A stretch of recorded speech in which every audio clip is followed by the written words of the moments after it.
এই নিন স্যার পরীক্ষার ফি আমার বাবা দিয়েছে। এটা তোর বাবা? হ্যাঁ এটা আমার বাবা। তোর বাবা কি করে? আমার বাবা দিনমজুর। উনি দিনমজুর? হ্যাঁ। আচ্ছা ঠিক আছে। এই দিনমজুরের মেয়েকে আমি তো স্কুল থেকে বের করেই ছাড়বো। আরে চিকু তুই টাই পরে এসেছিস না কেন? চল বের হো ক্লাস থেকে। আচ্ছা ঠিক আছে স্যার। আরে সুমিত তুই দাঁড়া, তুই বস, তোকে যেতে হবে না। আরে তুই আমার মুখের দিকে কি তাকিয়ে আছিস? চল বারো।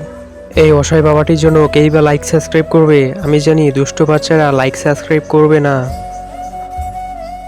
এই দিনমজুর তুই পরীক্ষায় ফেল হয়ে গেছিস কি? কিন্তু এটা কিভাবে হতে পারে? আরে পরীক্ষায় তো এবার আমি টপ করব। আরে চিকু তো ক্লাসে টপ করেছে, 100 থেকে 100 পেয়েছে। এখনই ওকে ফেল করিয়ে দিচ্ছি। ও কিভাবে টপ করে দেখবো। এবার ফেলো। দিনমজুর কোথাকার। আসেন স্যার, এই দিনমজুর আপনার মোবাইল চুরি করেছে। না স্যার আমি চুরি করিনি। আর ওর ব্যাগটা চেক করো। আচ্ছা স্যার। আরে স্যার ওই তো আপনার মোবাইল চুরি করেছে।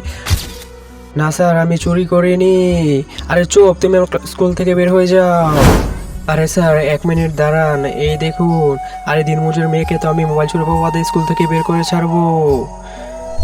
আরে স্যার আপনার থেকে এটা আশা করিনি। বের হয়ে যান আমার স্কুল থেকে।